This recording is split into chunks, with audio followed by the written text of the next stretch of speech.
மறைந்த முதலமைச்சர் ஜெயலலிதாவின் மறைவுக்கு தமிழகத்தின் பல்வேறு பகுதிகளில் பொதுமக்கள் அஞ்சலி செலுத்தி வருகின்றனர். மதுரையில் ஆயிரக்கணக்கானோர் பங்கேற்ற அமைதி ஊர்வலம் நடைபெற்றது. பெரியார் நிலையம், கட்டபொம்மன் சிலையில் தொடங்கிய ஊர்வலம் வடக்கு மாசி வீதி, மேல மாசி வீதி சந்திப்பு வரை நடந்தது. இதில் கலந்து கொண்டவர்கள் ஜெயலலிதாவின் புகைப்படத்தை ஏந்தி சென்றனர்.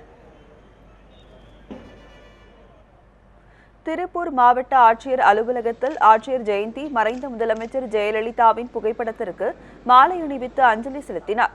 அப்போது ஏராளமானோர் ஜெயலலிதாவின் படத்திற்கு மலர் தூவியும் மெழுகுவர்த்தி ஏந்தியும் அஞ்சலி செலுத்தினர். உதகையில் ஆயிரக்கணக்கான அதிமுகவினர் மொட்டையடித்து அஞ்சலி செலுத்தினர். பின்னர் அவர்கள் மௌன ஊர்வலம் வந்தனர். பின்னர் ஜெயலலிதாவின் உருவப்படத்திற்கு மெழுகுவர்த்தி ஏற்றி மலர் தூவி அஞ்சலி செலுத்தினர். அப்போது அங்கு கூடியிருந்த பெண்கள் ஒப்பாரி வைத்து கதறி அழுதனர். சேலம் மாவட்டம் தம்மம்பட்டி அருகே உள்ள செங்கட்டு கிராமத்தில் மலைவாழ் ஆண்கள் மொட்டையடித்தும் பெண்கள் ஒப்பாரி வைத்தும் அஞ்சலி செலுத்தினர். பின்னர் ஊரின் முக்கிய வீதிகள் வழியாக ஊர்வலம் சென்று மௌன அஞ்சலி செலுத்தினர்.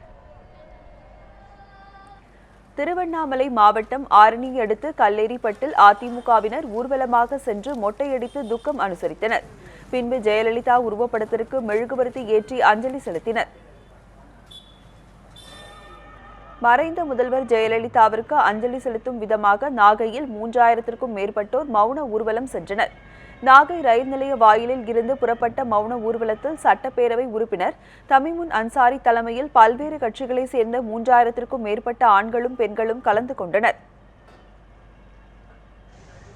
திண்டுக்கல் மாவட்டம் கொடைக்கானலில் அதிமுக சார்பில் அமைதி பேரணி நடைபெற்றது. இதில் பல்வேறு கட்சிகளைச் சேர்ந்த ஏராளமானோர் பங்கேற்று கண்ணீர் அஞ்சலி செலுத்தினர்.